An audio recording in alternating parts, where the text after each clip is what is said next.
قسمی بیشتری شهروندان در نامنوشته محصولات گوشتی از جمله حسیب استعمال میکنند، ولی به آنها معلوم نیست که این نوع غذا تا کجا به استاندارد جوابگو بوده، ترکیبش از چی عبارت است و یا آن به سلامتیشان مفید است یا نه. در برنامه نوبتی استاندارد همین موضوع را پیگیری خواهیم کرد. یکی از محصولات گوشتی که مردم از آن بیشتر استفاده میکنند حسیب میباشد. حسیب از نوع غذاهای خوشخور بوده. ترکیب آن به جز گوشت از سفیده لوبیایی، آهر یا ارد، نمک آشی، شکر یا گلوکوزا، مرچ خوشبو کننده، نیترات ناتری و دیگر ایلوگی‌های خوش‌طعم کننده عبارت است. مردم حسیب را چون خوراکی تیز تیار کننده زود استعمال نموده، همچنین برای آماده ساختن خورش‌های گوناگون از آن استفاده میبرند. معلوم است که حسیب‌ها را استعمال کنندگان از مغازه و بازارها می‌خرند، اما نه همه آنها از صفت حسیب‌های خریده‌شان آگاهی دارند. برای انیق کردن صفت و سطح فروش حسیب‌ها در مغازه و بازارهای پایتخت، ما در یکجایگی با مسئولین اگنتی تاجیک استاندارد در یک چند فروشگاه‌ها سنجش گذرانیدیم. در جریان سنجش عیان گردید که برخی از صاحبکاران مغازه‌های حسیب فروشی بازار سخاوت پایتخت دارای سرتیفیکات مطابقت هستند و معیارها را رعایت می‌کنند، اما برخی دیگر با وجود داشتن سرتیفیکات حسیب‌ها را در فضای گشاد نگاه می‌دارند که احتمال ویرانشوی آن زیاد است. حسیب بوقرده شده که ما در پیش این مغازه بزرگ سخاوت با مشاهده رسید، این در هوای آزاد به استفاده کامرای خنک کننده گذاشته شدند که این موافق طلبات فروش محصولات گوشتی به قاعده‌های سودا جوابگو نمی‌باشد. متاسفانه برخی از فروشنده‌های مغازه‌های حسیب فروشی از بی‌اعتنایی حسیب‌ها را بیرون از یخدان‌ها گذاشته با پایمال کردن عهده‌داری‌های خود حقوق استعمال کنندگان را نیز صرف نظر می‌نمایند. ضمن تهیه برنامه معلوم گشت که بعضی از سوداگران درباره طرز نگهداری حسیب‌ها معلومات کافی نداشته از شرح دادن این وضع خودداری کردند. ما در بازار سخاوت پایتخت قرار داریم و طبعا مشاهده کردیم در بازار حسیب‌ها و در شرایط‌های فروخته می‌شوند که آنها خاصیت گوشتی خود را گم می‌کنند. یعنی در برجامه حسیبی که در دست من هست نوشته شده است که 4 گراد سلسیوس این در این شرایط دیگر داشتنش ممکن است، اما حسیب‌ها در هوای آزاد از 15 تا 20 گراد سلسیوس گذاشته می‌شوند که آنها در این هوا در گرمی هوا خاصیت خود را گم می‌کنند و فروختنش برای خریداران قطعاً منع است در چنین شرایط. زمان تهیه برنامه متخصصان تاجیک استاندارد توانستند که تنها یک چند مغازه‌های حسیب فروشی را از نظر گذرانند، زیرا صاحبان دیگر مغازه‌ها با دیدن دستگاه نواربرداری فوراً به در دکان‌های خود قلف می‌زدند. با وجود این ما یک چند نمونه از حسیب‌های در بازار فروخته می‌شده را گرفته و برای معین کردن ترکیب آن جانب تشخیصگاه اگنتی تاجیک استاندارد راهسپار شدیم. طور طلبشو سنگزاده سردار مرکز تشخیص اگنتی تاجیک استاندارد ابراز داشت 70% نمونه حسیب‌های برای تشخیص آورده ای ما پست صفت بوده، موافق معیارها آماده نگردیدند.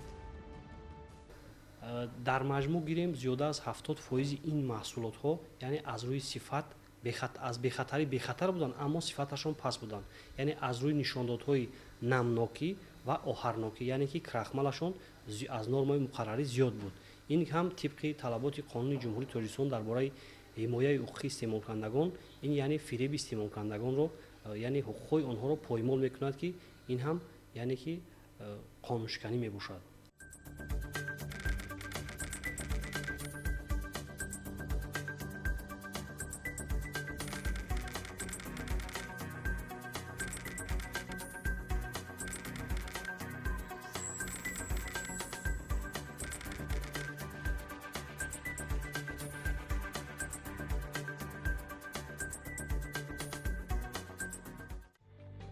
از بس که حسیب از محصولات زود ویران شونده به حساب می رود، می باید آن را در یخدان‌های مخصوص زیر حرارت معین نگاه داشت، چون که در حالت غیر گندیده و استعمال کننده را می تواند به بیماری‌های گوناگون گرفتار سازد. از این رو حالدانان به استعمال کنندگان توصیه می دهند که ضمن خریداری چنین محصولات حتما به صنایع استحصال و جای نگهداری آن اهمیت دهند.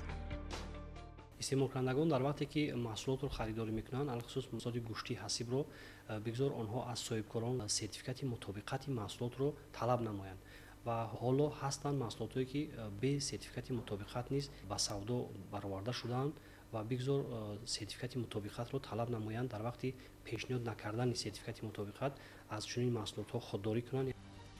از نتیجه تشخیص برمیآید که اکثریت حسیب‌های استعمال می‌کرده ما به طلبات جوابگو نیستند و استحصال کنندگان در ترکیب حسیب‌ها از معیار زیاد آهر اضافه کرده‌اند. این در حالی است که سالهای اخیر نهادهای دخدار برای راه نیافتن محصولات پس‌صفت در بازارها نظارت را پرزور کرده‌اند. مسئولین مرکز نظارت دولتی سانیتری اپیدمیولوژی شهر دوشنبه ضمن صحبت با ما ابراز داشتند که در پی گذرانیدن ریدهای مشترک با مقامات پروکراتور و تاجیکستان آنها تعداد زیادی محصولات گوشتی به طلبات جوابگو نبوده را در بازارهای پایتخت از معاملات گرفته‌اند و در آینده نیز در این سمت چاره‌ها می‌اندیشند.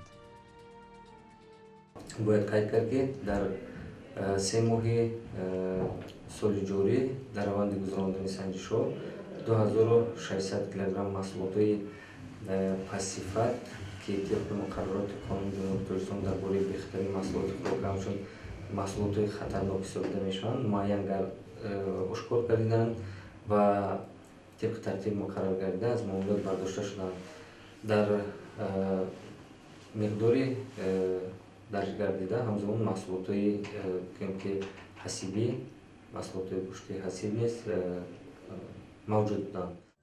تعدادی محصولات پس‌صفت که از جانب مرکز نظارت دولتی سانیتری اپیدمیولوژی شهر دوشنبه در سالهای 2016-2017 از معاملات بازداشت شده‌اند. در سال 2016 2000 کیلوگرم، در 3 ماهه اول سال 2017 5000 کیلوگرم، افزایش 3000 کیلوگرم. علامات دسترس بازگوی آنند که بیش از 90% اهالی دنیا امروز از محصولات گوشتی حسیب را زیادتر استعمال می‌نمایند. با اندیشه غذاشناسان ترکیب حسیب‌ها باید وابسته به گوشت استفاده می‌شده از سفیده‌ها و دیگر کربوهیدرات‌ها عبارت باشند. پروفسور جهان ازانوف حسیب را از نمود خوبی محصولات گوشتی می‌داند. حسیب‌ها گوناگون می‌شوند. حسیب‌های آبپز، حسیب‌های دودین، حسیب‌های نیم دودین و حسیبچه‌ها.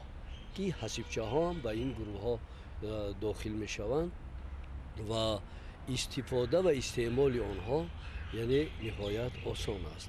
باید تذکر داد که از لحاظ آنکه حسیب‌ها از محصولات گوشتی یعنی حاصل کرده می‌شوند، ترکیب حسیب‌ها باید با ترکیب محصولات گوشتی نمود حیوانی که از آن گرفته شده است باید که در تناسب باشد. اگر از گوشت گاو باشد پس تناسب سفیده های ترکیبی آن باید 16-18 گرم را در 100 گرم تشکیل کند. اگر از حسیب مرغ باشد تا 21 گرم را تشکیل کند. اما یک چیز را در خاطر داشت که باید داشت که نه همه حسیب ها با معیار استانداردی جواب گویند. استعمال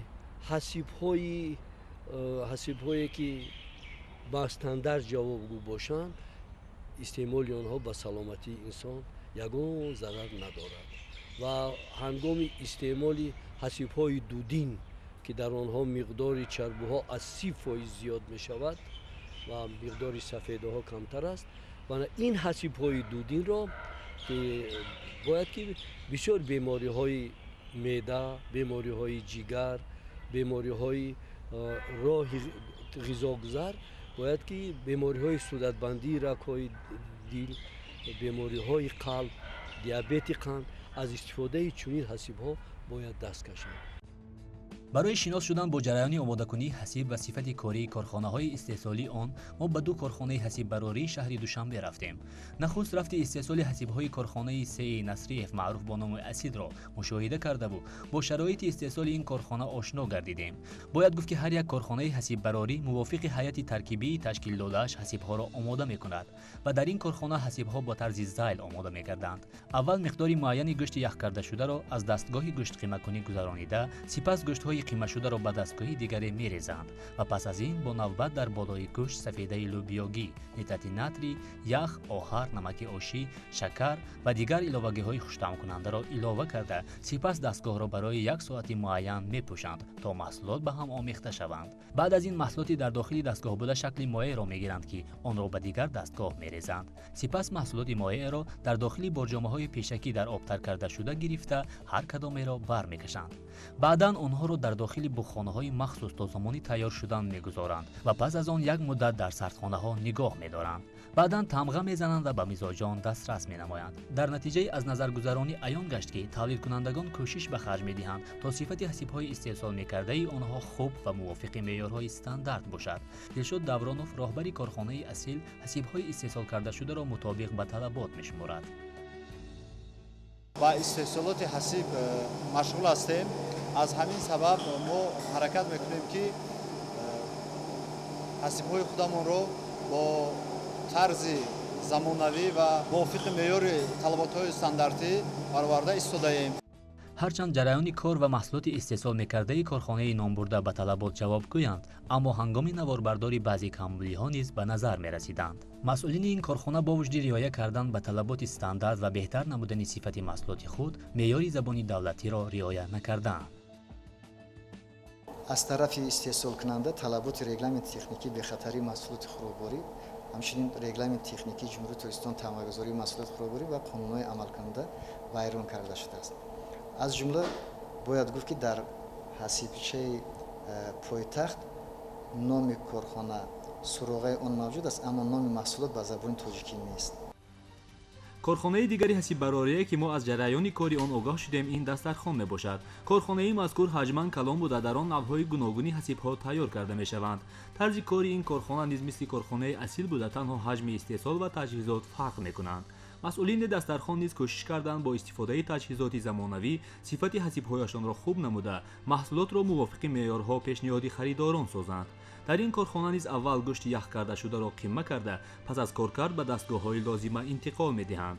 баъд аз тайёр шудани маҳсулот онҳоро дастӣ борҷома карда пешкаши мизоҷон мегардонанд. табре мушоҳида кардем аксарияти ҳасибҳои истеҳсол мекардаи ин корхона дастӣ тамғагузорӣ карда мешаванд ки он мувофиқи стандарт набуда, эҳтимоли аз борҷома ҷудо шуданаш мавҷуд аст ва дилхоҳ инсон метавонад дар вақти зарурӣ тамғаи онро иваз намояд. инчунин дар ҳасибҳои ин корхона низ меъёри забони давлатӣ риоя нагардида, номи ҳасибҳо дар борҷома бо забони русӣ сабт гардидаанд. мавриди зикр аст ки аз 1 августи соли 2012 дар кишвар қонун дар бораи баҳодиҳӣ мутобиқат амал мекунад. қонуни мазкур муносибатҳои ҳуқуқӣ ва ташкилиро дар соҳаи баҳодиҳӣ мутобиқати объектҳо ба талаботи регламентҳои техникӣ ва ҳуҷҷатҳои соҳаи стандартонӣ танзим намуда, низоми ягонаи сиёсати давлатиро барои амалӣ сохтани баҳодиҳӣ мутобиқат таъмин менамояд. мақсад аз таҳияи қонуни номбурда таъмини ҳифзи ҳаёт ва саломатии инсон, афзун намудани рақобатпазирии маҳсулот ва фароҳам овардани шароити барои таъмини гардиши озоди маҳсулот, кор ва хизматрасонӣ дар бозорҳои дохилӣ ва берунӣ дониста мешавад. мувофиқи банди 2 моддаи 27 қонуни мазкур дархосткунандагони сертификатсия ӯҳда доранд ки талаботи системаи сертификатсияро риоя намоянд. ҳангоми иҷрои корҳои сертификатсия ба шахсони мансабдори мақомоти аккредитатсияшуда оид ба сертификатсия шароити зарурии корӣ фароҳам оранд. мутобиқати объекти баҳодиҳӣ ин мутобиқатро ба талаботи регламентҳои техникӣ ва ҳуҷҷатҳои соҳаи стандартонӣ ки дар сертификати мутобиқат нишон дода шудаанд таъмин намоянд.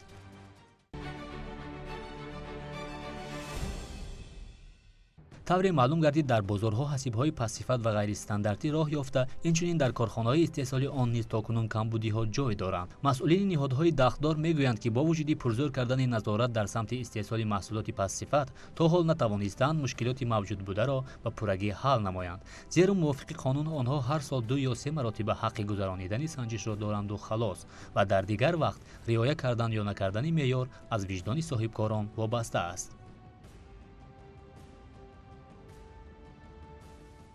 соҳаи истеҳсоли маҳсулотҳои ҳасибӣ пешравиҳо албатта ҳис мешаванд, аммо риоя накардани қонунҳои амалкунанда ва талаботҳои регламентҳои техникии дахлдор аз ҷониби баъзан истеҳсолкунандагони маҳсулотҳои ҳасибӣ ҳис карда мешаванд. аз ҷумла дар 3 моҳаи 1 соли 2017 аз ҷониби шӯъбаи мо дар 141 субъект хоҷагидор мутобиқи нақшаи санҷиш фаъолияти субъектҳои хоҷагидор санҷишҳо гузаронида шуд ва дар 19 ҳолат камбудиҳо аз ҷониби истеҳсолкунандагони маҳсулоти хӯрокворӣ аз ҷумла 5 истеҳсолкунандаи маҳсулотҳои ҳасибӣ ошкор гардид ки ин камбудиҳо дар самти тамғагузории маҳсулот, хусусиятҳои органолиптикии маҳсулот ва ҳамчунин шароити номутобиқи нигаҳдорӣ ва истеҳсоли маҳсулотҳои ҳасибӣ мансубам.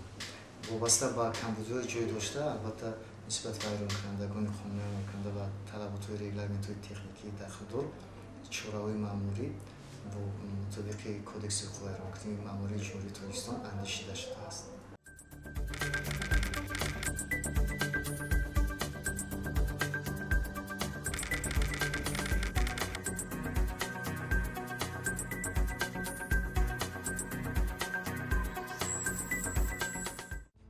дар ҷои доштани мушкилоти мазкур танҳо соҳибкорон ва ё ниҳодҳои масъулро наметавон айбдор кард, зеро беаҳамиятии харидорон низ метавонад боиси боқӣ мондани чунин камбудиҳо гардад, ки ин ҳолат ба афзоиши теъдоди ҳасибҳои пассифат дар бозорҳо мусоидат хоҳад кард. мавриди зикр аст, ки мувофиқи маълумоти агентии Тоҷикстандарт дар 4 моҳи соли равон аз ҷониби истеъмолкунандагон нисбати маҳсулоти хӯрокворӣ ба ин ниҳод ҳамагӣ як аризаи шикоятӣ ворид шудааст. зимни як назарпурсӣ миёни фурӯшанда ва харидорон аён гардид, ки на ҳамаи фурӯшандаҳо дорои маълумоти зарурӣ ҳастанд ва на ҳар харидор ба сифати ҳасиби мехаридааш аҳамият медиҳад.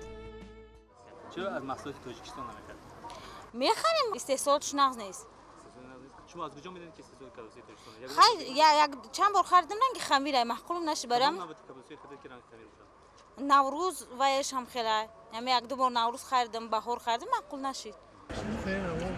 کالباسه را قبول میکنیم همش سرتیفیکات قبول میکنیم مقصد میگیریم یکی دامون خرابات اون جوابو هست نیسته شما در اون رو نمیدونیم چی استحصال شده. аз таҳлилҳо бармеояд ки сифати ҳасибҳо дар бозору корхонаҳои истеҳсоли он ба андозаи кофӣ ҷавобгоҳи меъёрҳо нест.